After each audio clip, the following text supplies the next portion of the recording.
Hello मेरे प्यारे बच्चों। तो आज की इस वीडियो में हम लेके आ चुके हैं एक और मोस्ट इंपॉर्टेंट टॉपिक, जो कि क्या है आपका दो समांतर धारावाही चालकों या चालक तारों के बीच लगने वाला बल। इसी के पहले हमने जो वीडियोस बनाई थी वो इसी चैप्टर के कुछ और मोस्ट इंपॉर्टेंट टॉपिक से, जैसे एम्पियर का नियम, किरचॉफ का नियम, बायो-सवार्ट का नियम, वृत्ताकार धारावाही, कुंडली के केंद्र पर लगने वाला चुंबकीय क्षेत्र।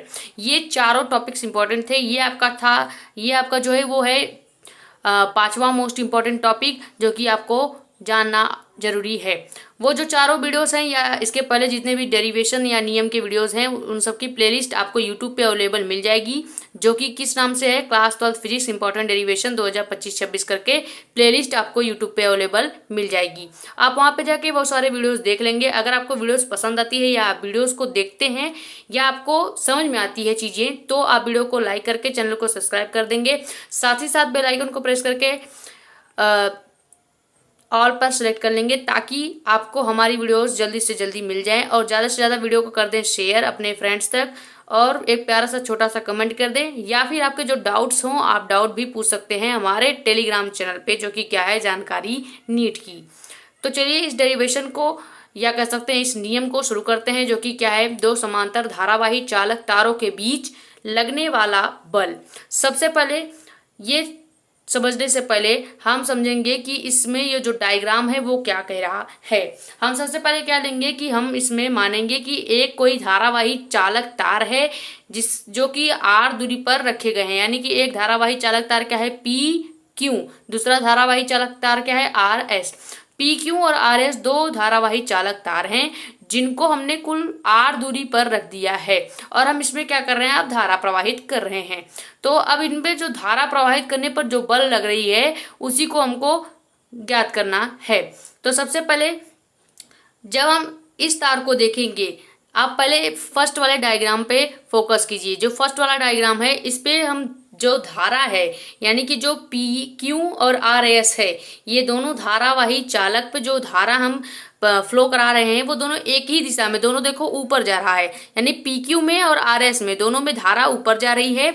यानी जब धाराओं की दिशा समान हो धारावाही चालक में, तो लगने वाला जो फोर्स है वो एक दूसरे के तरफ अट्रैक्ट होता है। यानी कि यहाँ पे आप देखेंगे जो ये वाला फोर्स है पी क्यू पे, और जो आर एस पे फोर्स है, दोनों फोर्स एक दूसरे के पास आ रहे हैं, यानी अट्रैक्ट हो रहे हैं। वहीं जब हम क्या करते हैं कि एक धारा मान लो एक धारावाही जो चालक है पी क्यू, इस पे हम क्या कर दें, धारा ऊपर की तरफ कर दें, यानी ऊपर की तरफ फ्लो करें। और वहीं जो इसके सामने वाला जो धारावाही चालक है आर एस, इस पे हम धारा का फ्लो क्या कर दें, नीचे की तरफ कर दें। तो जब धारा की दिशाएं विपरीत होंगी, तो लगने वाला फोर्स भी विपरीत हो जाएगा, यानी प्रतिकर्षण लगेगा।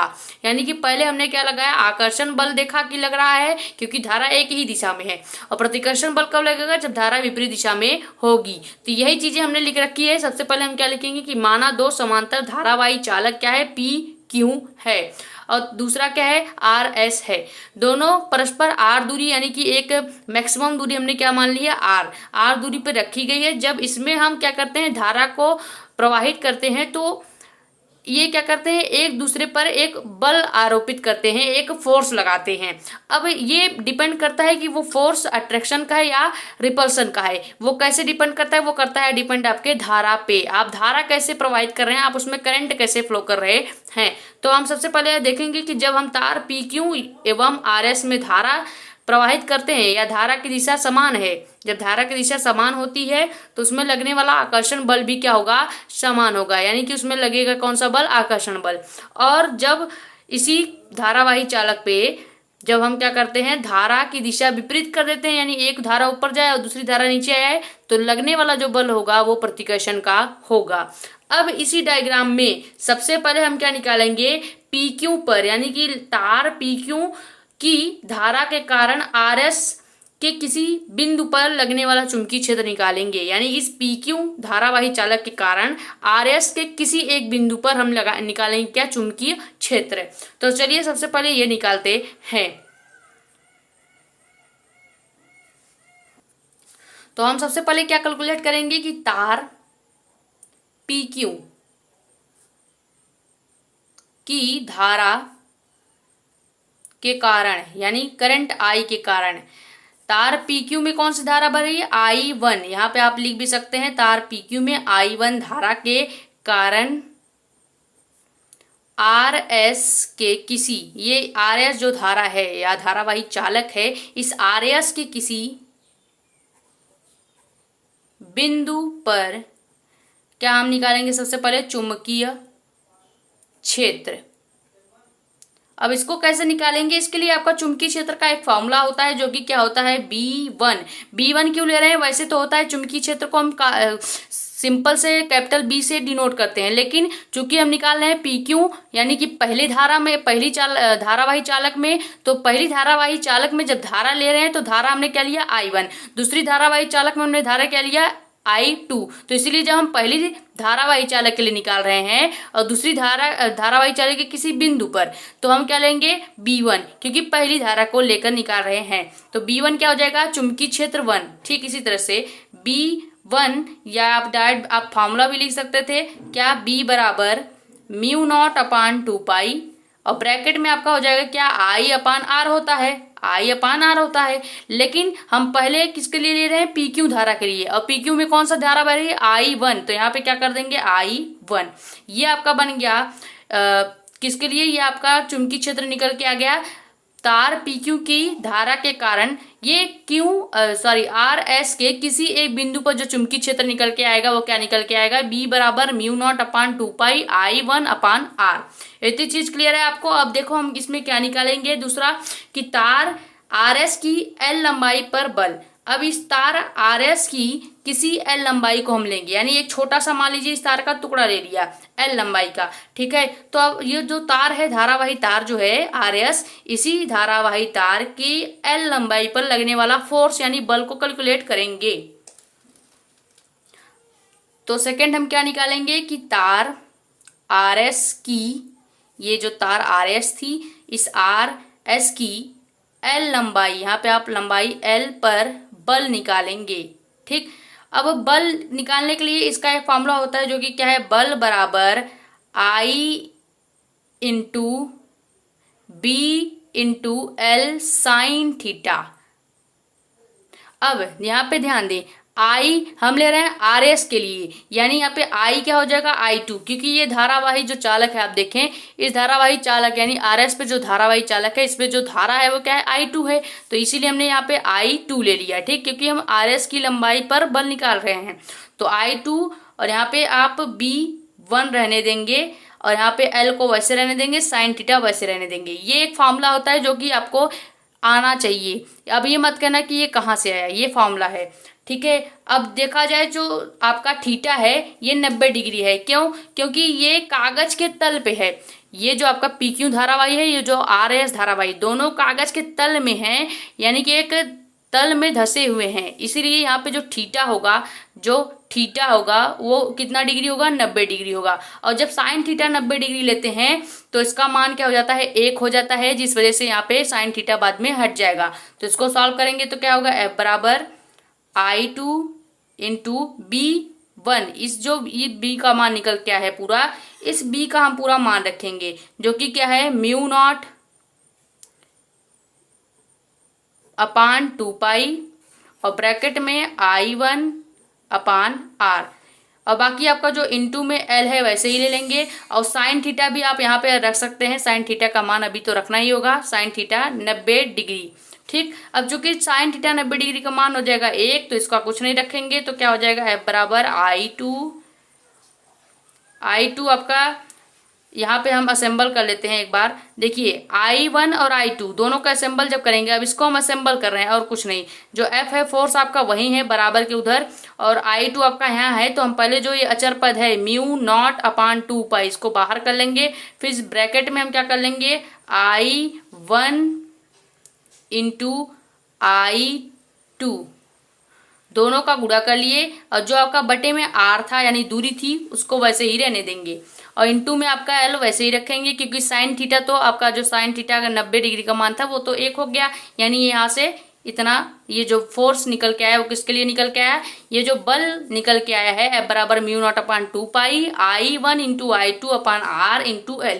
ये RS की यानी ये दो धारावाही चालक है आपकी RS के किसी एक बिंदु पर निकाला गया बल है, ठीक। किसी एक L लंबाई पर निकाला गया बल है, जो कि क्या है, F बराबर म्यू नॉट अपान 2 पाई I1 इंटू I2 अपान R इंटू L। ठीक, अब हम क्या कैलकुलेट करेंगे, अब हम निकालेंगे तार RS की प्रति मीटर लंबाई पर बल। पहले हमने क्या निकाला, इस पूरे एक छोटी सी लंबाई के लिए हमने बल निकाला। अब हम पूरे लंबाई के लिए यानी कि 1 प्रति मीटर, यानी कि प्रति का मतलब क्या होगा, भाग देना। अब हम 1 प्रति मीटर के लिए इस RS पर लगने वाला बल कैलकुलेट करेंगे। तो हम क्या लिखेंगे कि तार RS की प्रति मीटर लंबाई पर बल, पहले हमने निकाला RS धारावाही चालक के छोटे से भाग के लिए बल या फोर्स। अब हम निकाल रहे हैं उसी धारावाही चालक पे बड़े से भाग या कह सकते हैं प्रति मीटर के लिए या प्रति मीटर लंबाई के लिए बल कैलकुलेट करेंगे। तो इसके लिए क्या हो जाएगा, हम कुछ नहीं करेंगे, जो आपका ये लास्ट में L है इसका गुणा हम इसके बटे में कर देंगे। यानी क्या हो जाएगा, F प्रति का मतलब क्या होगा, बटे या भाग देना। तो F प्रति L, यानी कि हमने क्या कर दिया, ये RS की प्रति मीटर जो लंबाई थी उसका भाग दे दिया। अब बराबर में आपका सारी चीजें वैसी हो जाएंगी, क्या, म्यू नॉट अपान 2 पाई, ब्रैकेट हट जाएगा आपका और हो जाएगा क्या, I1 इंटू I2 अपान R स्क्वायर। ये जो आपका फॉर्मूला निकल के आया है, यही आपका मेन फॉर्मूला है या मेन डेरिवेशन का फॉर्मूला है, जो कि किसके लिए था, दो समांतर धारावाही चालक तारों के बीच लगने वाला जो बल है वो यही है कि F अपान L बराबर म्यू नॉट अपान 2 पाई I1 इंटू I2 अपान R। अब यहीं पे कभी कभी आपको जब धारा समान दे दिया जाए, मान लो कि यहाँ पे हमने क्या लिया, धारा असमान लेके आपको बताया है कि एक बार हमने क्या धारा लिया कि दोनों धाराओं की दिशा ऊपर की तरफ है और एक बार हमने लिया कि दोनों धाराओं की दिशा नीचे की तरफ है। अब मान लें कि हम जो दोनों धारावाही चालक है इनमें धारा समान दे दिया जाए, यानी PQ के लिए और RS के लिए दोनों के लिए धाराएं समान हो। यानी कि हम क्या ले लें कि यदि I1 बराबर I2 दोनों किसके बराबर हो जाए, I के, यानी खाली धारा एक हो, धारा दोनों का क्या हो, समान हो जाए, तो उसके लिए ये फॉर्मूला चेंज हो जाएगा, जो कि क्या हो जाएगा, कुछ नहीं चेंज होगा, बस यहाँ पे जो I1 इंटू I2 है उसकी जगह पे हम इस I का स्क्वायर कर देंगे, यानी F बटे L बराबर म्यू नॉट अपान 2 पाई और ये ब्रैकेट में अब हो जाएगा क्या, I का स्क्वायर बटे R। ये भी आपका एक फॉर्मूला निकल के आ जाता है। तो इस डेरिवेशन में दो फॉर्मूले थे, पहला क्या था, ये तो आपका मेन फॉर्मूला है जो कि डेरिवेशन का ही है, और दूसरा ये आपको न्यूमेरिकल्स में काम आएंगे, जो कि आंकिक क्वेश्चंस जो होते हैं फिजिक्स के वो करने के लिए काम आएंगे। तो पहला कौन सा फॉर्मूला था, F अपान L बराबर म्यू नॉट अपान 2 पाई I1 इंटू I2 अपान R। और यदि हम क्या कर लें, जो I1 और I2 दोनों धारा अलग है, दोनों को सेम कर दें, एक ही धारा ले लें, तो क्या हो जाएगा, F बराबर L बराबर F बटे L बराबर mu naught upon 2 pi I square बटे R। ये आपका क्या हुआ, दोनों फॉर्मूला हमने आपको प्रूव करके दिखा दिया या दोनों फॉर्मूला हमने आपको डिराइव करके बता दिया। ये आपका पूरा डेरिवेशन है, एक बार पूरा देख लीजिए आप। तो यहाँ से हमने डेरिवेशन को स्टार्ट किया था, जो कि क्या है, दो समांतर धारावाही चालक तारों के बीच लगने वाला फोर्स। पहले हमने डायग्राम आपको क्लियर किया, फिर आपको ये जो मानने वाली चीजें थी, जो लिखने वाली थोड़ी बहुत चीजें थी वो आपको बताया, फिर यहाँ से हमने डेरिवेशन आपको डिराइव करके बताया।